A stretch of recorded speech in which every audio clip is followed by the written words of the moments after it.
بسم اللہ الرحمن الرحیم۔ شہر اللہ المحرم، جسے محرم الحرام بھی کہا جاتا ہے۔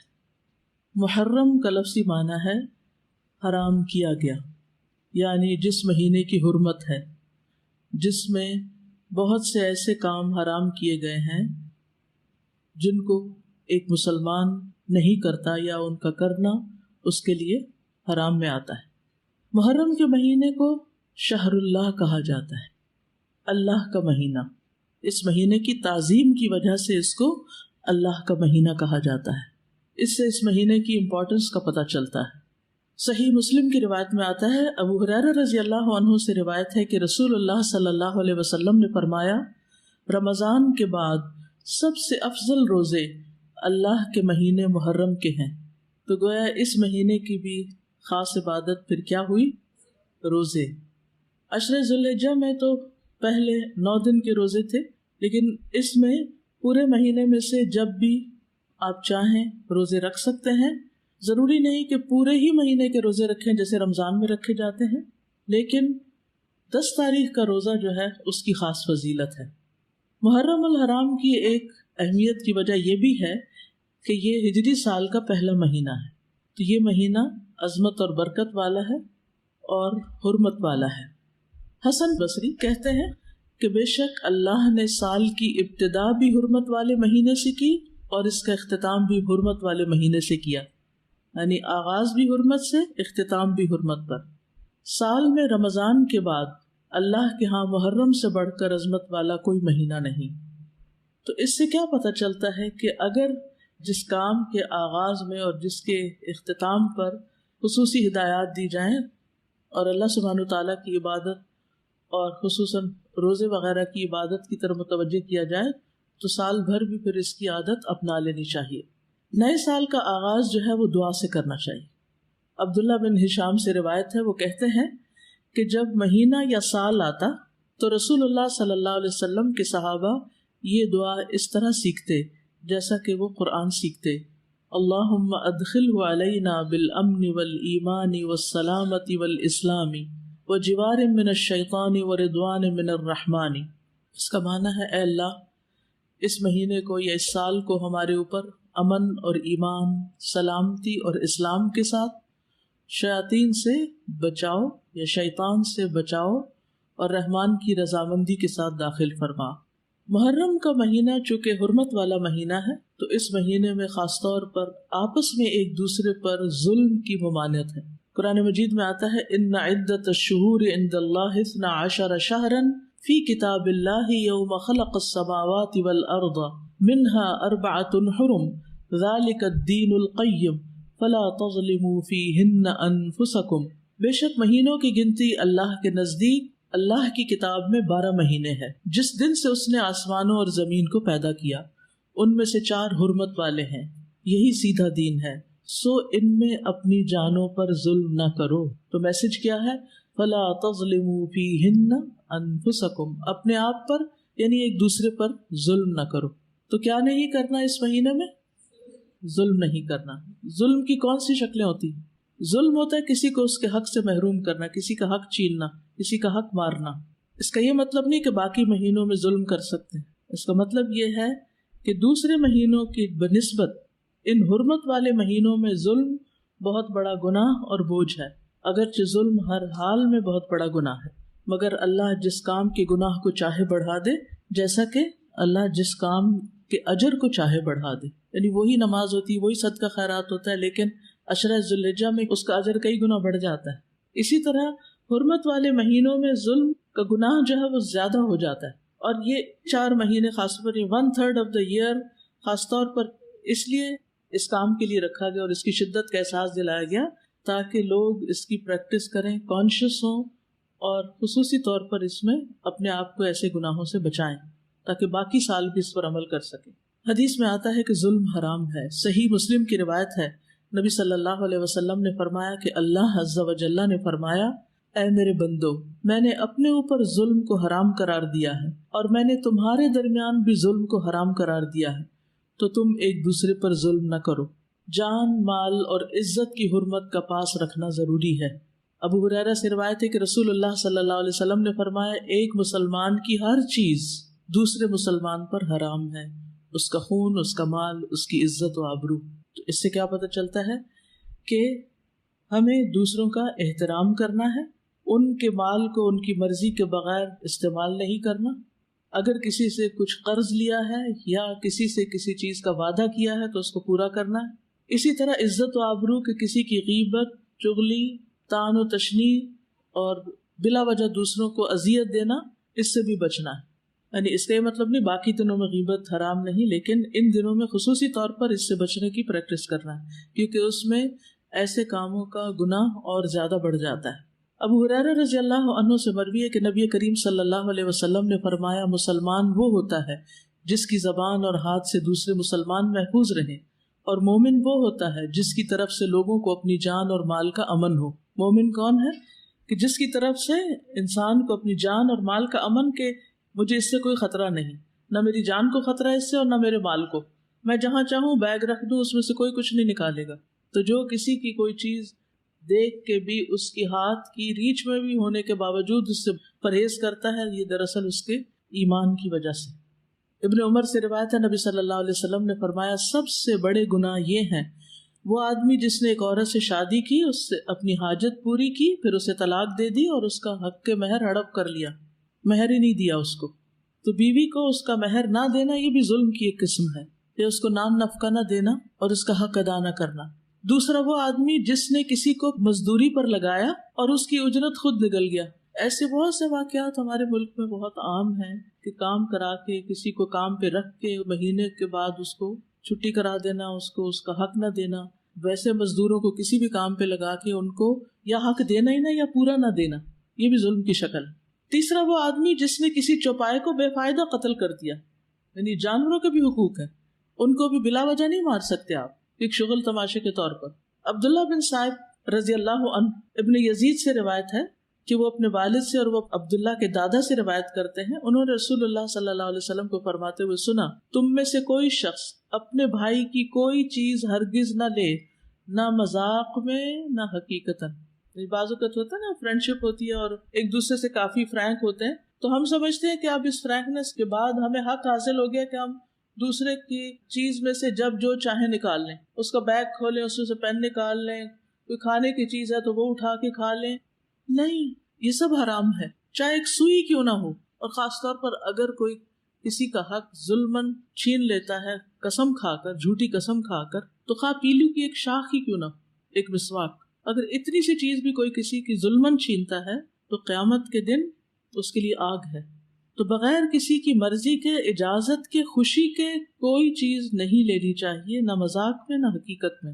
اچھا بعض اوقات ایسا ہوتا ہے نا، مثلا کسی نے کوئی انگوٹھی پہنی ہوئی ہے، کوئی زیور پہنا ہوا ہے، اچھا ذرا دکھانا مجھے، میں ذرا پہن کے دیکھوں کیسی لگتی ہے۔ اچھا پہن ہی دیکھے، مجھے تو بہت اچھی لگی، اچھی لگ رہی ہے نا، چلو تھوڑے دن میں پہن لیتی ہوں۔ ایسے نہیں کر سکتے آپ۔ مسلمان کی عزتوں کا پاس رکھنا۔ انس بن مالک کہتے ہیں کہ رسول اللہ صلی اللہ علیہ وسلم نے فرمایا جب مجھے میرے رب عز و جل نے معراج عطا کی تو اس رات میں ایک قوم پر میں گزرا، ان کے ناخن تانبے کے تھے، وہ ناخنوں سے اپنے چہرے اور سینے کھرچ رہے تھے۔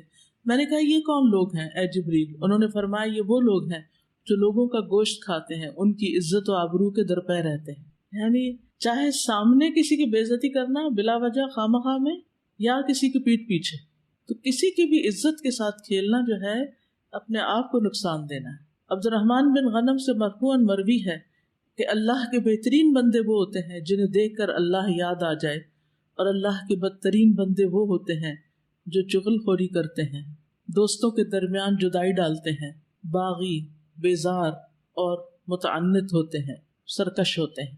اسی طرح ابو ہریرہ کہتے ہیں کہ نبی صلی اللہ علیہ وسلم نے فرمایا بنی آدم کے اعمال ہر جمعرات کو پیش کیے جاتے ہیں، لیکن کسی قطع رحمی کرنے والے کے اعمال قبول نہیں کیے جاتے، یعنی رشتوں کو کاٹنے والے، رشتوں کے ساتھ ظلم اور زیادتی کرنے والے کے اعمال نہیں۔ تو ہمیں ان مہینوں میں خاص طور پر حقوق العباد کا خیال رکھنا ہے، یہ حقوق العباد کی ادائیگی کے مہینے ہیں۔ دوسرا کرنے کا کام، اس مہینے میں روزے رکھنے۔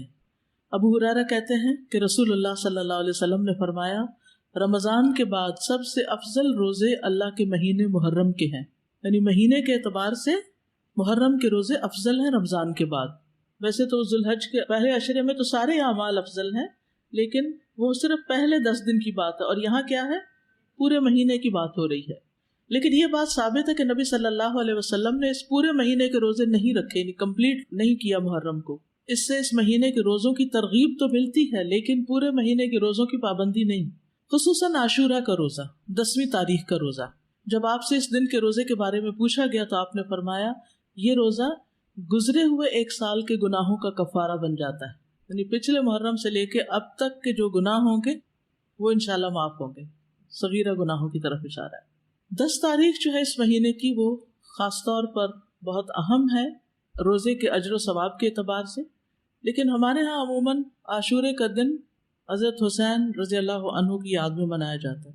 وہ ایک تاریخی واقعہ ہے جو بعد میں پیش آیا ہے، تو نبی صلی اللہ علیہ وسلم کے دور سے ہی اس دن کی بڑی اہمیت ہے۔ یہود اس دن کے بارے میں کہتے تھے ھذا یوم صالح، یہ ایک اچھا دن ہے۔ بخاری میں آتا ہے ھذا یوم عظیم، یہ بڑی عظمت والا دن ہے۔ تو 10ویں محرم کیا ہے؟ اچھا اور عظمت والا دن ہے۔ یہ کعبہ کو غلاف پہنانے کا دن ہے۔ حضرت عائشہ سے روایت ہے، کہتی ہیں کہ لوگ رمضان کے روزے فرض ہونے سے پہلے عاشورہ کا روزہ رکھا کرتے تھے، اور اس روز کعبہ کو غلاف پہنایا جاتا تھا۔ یہ یہود کی عید کا بھی دن ہے۔ ابو موسیٰ سے روایت ہے، یہ صحیح مسلم کی روایت ہے، وہ کہتے ہیں کہ اہل خیبر یوم عاشورہ کا روزہ رکھتے تھے، وہ اسے عید کا دن قرار دیتے اور اس دن اپنی عورتوں کو زیورات اور بہترین لباس پہناتے۔ تو رسول اللہ صلی اللہ علیہ وسلم نے فرمایا تم بھی اس دن روزہ رکھا کرو، یعنی وہ لوگ عید مناتے ہیں تو تم کیا کرو؟ روزہ رکھو۔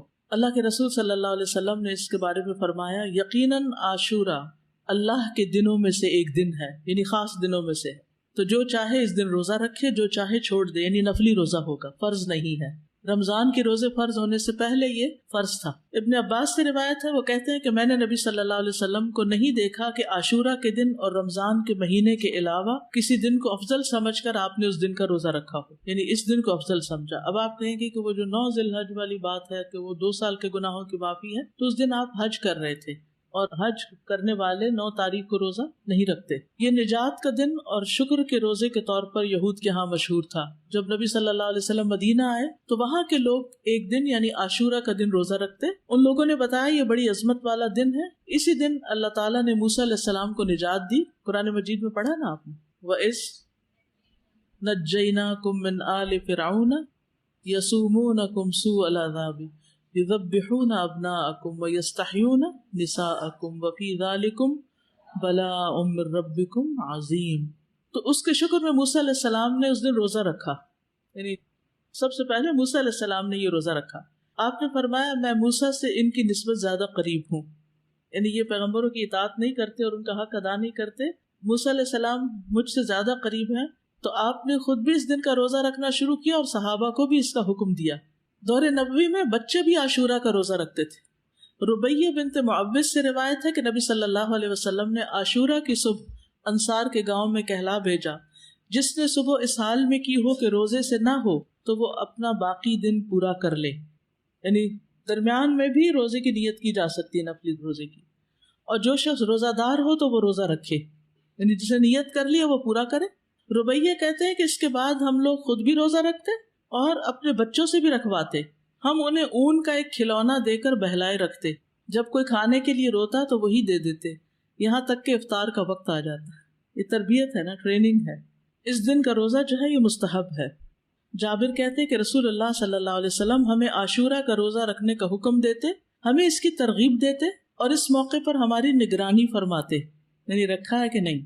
اس کے بعد جب رمضان کے روزے فرض کر دیے گئے تو آپ نے ہمیں نہ حکم دیا نہ منع کیا، اور نہ اس موقع پر ہماری نگرانی کی، یعنی نفلی روزہ ہو گیا، مستحب ہو گیا۔ حضرت عائشہ سے روایت ہے کہ جاہلیت کے ایام میں عاشورہ کے دن کا روزہ رکھا جاتا تھا، جب اسلام آ گیا تو اب جو چاہے اس کا روزہ رکھ لے اور جو چاہے اسے چھوڑ دے، لیکن نبی صلی اللہ علیہ وسلم نے 2 دن کے روزے کا ارادہ کیا، 9 اور 10 کا۔ عبداللہ بن عباس کہتے ہیں جب رسول اللہ صلی اللہ علیہ وسلم نے یوم عاشورہ کا روزہ رکھا اور اس کا روزہ رکھنے کا حکم دیا تو صحابہ نے عرض کی اللہ کے رسول یہی دن ہے جس کی یہود و نصارہ تعظیم کرتے ہیں۔ اس پر رسول اللہ صلی اللہ علیہ وسلم نے فرمایا جب آئندہ سال ہوگا تو اگر اللہ نے چاہا تو ہم 9ویں دن روزہ رکھیں گے۔ کہا اس کے بعد آئندہ سال نہیں آیا کہ رسول اللہ صلی اللہ علیہ وسلم وفات پا گئے۔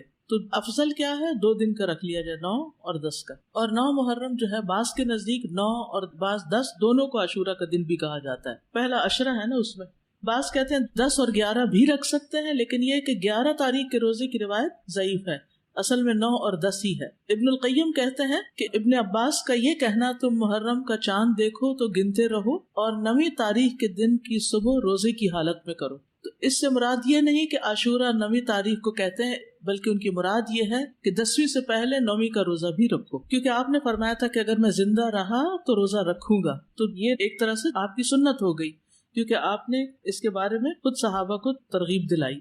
اور یہ جو الفاظ ہیں نا سلسلۃ الاحادیث الضعیفہ کے، کہ اگر میں زندہ رہا تو یوم عاشورہ سے ایک دن پہلے یا ایک دن بعد میں روزہ رکھنے کا حکم دوں گا، یہ روایت ان الفاظ سے منکر ہے، یعنی اس کا انکار کیا گیا ہے، اس کی سند ضعیف ہے. اسی طرح ابن عباس کا بھی ایک قول ہے جو نبی صلی اللہ علیہ وسلم سے وہ روایت کرتے ہیں کہ آپ نے فرمایا یہود کی مخالفت کرو اس طرح کہ ایک دن پہلے یا بعد کا روزہ رکھو، تو اس کی سند ضعیف ہے، تو اس لیے بعد والا نہیں. ابن تیمیہ رحمہ اللہ کہتے ہیں صحیح بات تو یہ ہے کہ 9 اور 10 دنوں کا روزہ رکھنا مستحب ہے، کیونکہ آپ کا آخری حکم یہی تھا کہ اگر میں اگلے سال زندہ رہا تو 9ویں کا بھی ساتھ رکھوں گا. ویسے تو پورے مہینے میں روزے رکھ سکتے ہیں، آپ چاہیں تو 11ویں کا ساتھ رکھ لیں، 3 اکٹھے رکھ لیں، لیکن وہ جو ہے نا فضیلت والی بات اور مستحب ہونے والی بات وہ 9 ہی کی ہے. تو اب آپ کو بات سمجھ آ گئی کہ 9 تاریخ کا جو روزہ ہے وہ نہ رکھا تو پھر اجر سے محرومی ہو سکتی. تو احتیاط کا تقاضا یہی ہے کہ 9 کا رکھا جائے ساتھ. ٹھیک ہے.